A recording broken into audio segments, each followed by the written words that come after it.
हो चुका है, सुबह ईद होने वाली है। उमर इब्न अब्दुल अजीज की बीवी कहती है देखो आपके पास भी कपड़े नहीं है पहनने को, मेरे पास भी नहीं है, हम और आप तो पुराने कपड़े पहन लेंगे, लेकिन बच्चा नए कपड़े की जिद कर रहा, बच्चे के लिए तो नया कपड़ा होना चाहिए।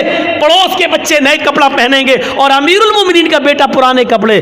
कहा मेरी बीवी बैतुल माल से मुझे इतनी तनख्वाह नहीं मिलती कि मैं उससे अपने बच्चे को नया कपड़ा पहना सकूं। बीवी ने कहा अमीरुल मोमिनीन ने 1 महीने की तनख्वाह एडवांस ले लीजिए, अगले महीने मत लीजिएगा। का बीवी मशवरा अच्छा दे रही हो। होता है कभी कभी लोग किसी के यहाँ काम करते हैं, साहब मेरी बीवी बीमार, 1 महीने की एडवांस तनख्वाह दे दो, हम धीरे धीरे कटा देंगे, कोई बुरी बात नहीं है अगर मालिक राज़ी हो जाए तो। अबू मूसा उमर इब्न अब्दुल अजीज़ ने एक लेटर लिखा और अपने खादिम से कहा जाओ बैतुल माल के कैशियर से कहना ये लेटर दे देना, वो तुम्हें 1 महीने की तनख्वाह एडवांस दे देगा। अमीरुल मोमिनीन खुश थे, उमर इब्न अब्दुल अजीज़ के 1 महीने की तनख्वाह एडवांस, और वो तो मेरा खादिम है, वो तो दे ही देगा, जब हमने ऑर्डर दे दिया लिख के दे दिया तो वो दे देगा। जैसे ये लेटर कैशियर के हाथ में आता है उसने पढ़ा खजांची ने, उसमें लिखा है कि कल ईद है, मेरे बच्चे के पास नए कपड़े नहीं है पहनने के लिए, लिहाजा मुझे 1 महीने की तनख्वाह एडवांस दे दो, अगले महीने मत देना, उस महीने के अंदर काट लेना। उस खजांची ने उस लेटर को पढ़ने के बाद अंदर जाकर उसी लेटर के पीछे कुछ लिख दिया और लिखने के बाद उसको लिफाफे में बंद करके क्या जाओ इसको दे देना उमर इब्न अब्दुल अजीज़ को। कहा उन्होंने 1 महीने की तनख्वाह एडवांस मंगाई, कहा मैंने इसका जवाब दे दिया है, इसका जवाब वो पढ़ लेंगे, उसके बाद आप आना, अगर इसके बावजूद वो मंगाएंगे तनख्वाह मांगेंगे 1 महीने की तो मैं दे दूंगा, मैंने उसमें कुछ सवाल किया है। खादिम लिफाफा लेकर उमर इब्न अब्दुल अजीज़ के पास पहुंचता है। उमर इब्न अब्दुल अजीज़ ने कहा क्या उसने 1000, क्या उसने 1 महीने की तनख्वाह एडवांस नहीं दी? का पता नहीं, इस लिफाफे में कुछ रख दिया है। लिफाफा खोला तो क्या देखते हैं कि मेरे ही लिफाफे मेरे ही लेटर के पीछे कुछ और लिखा है। उसको पढ़ते हैं, उसमें लिखा हुआ है उमर इब्न अब्दुल अजीज़ अमीरुल मोमिनीन, आपका हुक्म सराखों पर, आपको 1 महीने 5 महीने 6 महीने आप जितनी कहें उतनी तनख्वाह मैं देने के लिए आज़ाद हूँ, मैं देने के लिए तैयार हूँ। अमीरुल मोमिनीन आपने लिखा है कि मेरे बच्चे के पास नए कपड़े नहीं हैं पहनने के लिए, इसलिए मुझे 1 महीने की तनख्वाह एडवांस दे दो, अगले महीने काट लेना।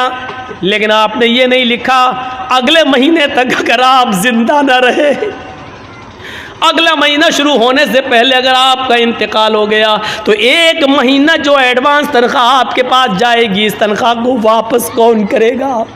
उसका ज़मानती कौन है? उस तनख्वाह को बैतुल माल में जमा कौन करेगा?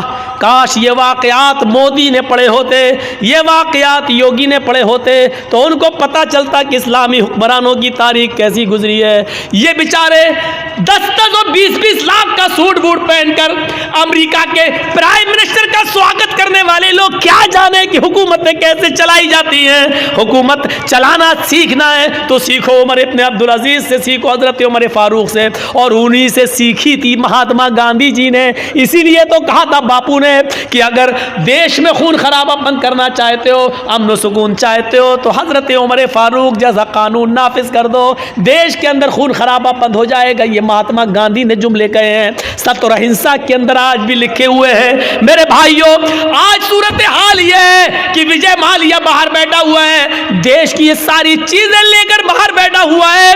आज पूरे देश के गोदामों को अडानी और अंबानी के सुपुर्द कर दिया जा रहा है और देश का चौकीदार कुछ बोलने के लिए तैयार नहीं है। हजारों करोड़ की अफीम और गांजा और चर्स बंबई के पोर्ट पर समंदर के ऊपर पकड़ी जा रही है, लेकिन मेरे भाइयों उसके मंगाने वाले को, उसके मालिक के को आज तक पूछने के लिए भी नहीं बुलाया जा रहा है। आज इस तरीके से हुकूमतें चल रही हैं। एक हुकूमत वो भी थी कि हजरत उमर फारूक का बेटा मुल्क शाम के अंदर था और उसने रात के अंदर खजूर को रस को सड़ाया, निचोड़ा, वो नबीज बन गया। सुबह होते होते उसके अंदर नशा आ गया, उसको मालूम नहीं था और उसने नबीज पी ली। उमर फारूक के बेटे ने नबीज पी ली, शराब की एक किस्म है, उसको मालूम नहीं था कि ये सड़ चुकी है और इसमें नशा आ गया है। जब वो पी लिया तो उसमें नशा आ गया। मुल्क शाम के गवर्नर को पता चला तो हजरत उमर फारूक के बेटे को बुलाया और 40 कोड़े लगवा दिए मुल्क शाम के अंदर। लेकिन मदीने में जब उमर फारूक चला कि मेरा बेटे ने शराब पी ली, और ये भी पता चला कि 40 कोड़े लग गए, लेकिन इसके बावजूद लेटर लिखा हमारे प्रयास को कि मेरे बेटे के लिए मैं घोड़ा भेज रहा हूं स्पेशल, उस घोड़े से मेरे बेटे को जल्दी वापस मदीने भेजा जाए। बेटा खुश था कि मेरे अब्बू ने कोई अर्जेंट काम के लिए बुलाया। जब हमारे प्रयास ने उस स्पेशल घोड़े से उमर फारूक के बेटे को भेजा, बेटा जब आया तो उसको उसकी माँ से नहीं मिलने दिया, कहा इसको हिरासत में लो। हिरासत में ले लिया अपने लखते जिगर को, अपने बेटे को, और उसको कहा जल्लाद से कि कोड़े लगाओ, 40 कोड़े इसको मेरे सामने मारो। बेटा कहता है अमीरुल मोमिनीन, आए अब्बू जान, एक जुर्म की 2 बार सजा कैसे? 40 कोड़े की सजा तो मैंने मुल्क शाम में खा ली है, धोखे से नशे वाली चीज पी ली, इसके बावजूद मैंने 40 कोड़े वहां खा लिए, फिर यहां क्यों मारा जा रहा है? कहा पहला जल्लाद 10 कोड़े मारेगा, उसके बाद दूसरा मारेगा, क्योंकि 10 के बाद वो थक जाएगा, फिर जितनी जोर से मार पड़नी चाहिए उतनी जोर से मार नहीं पड़ेगी। 40 कोड़े दूसरे जल्लादों से पड़वाया।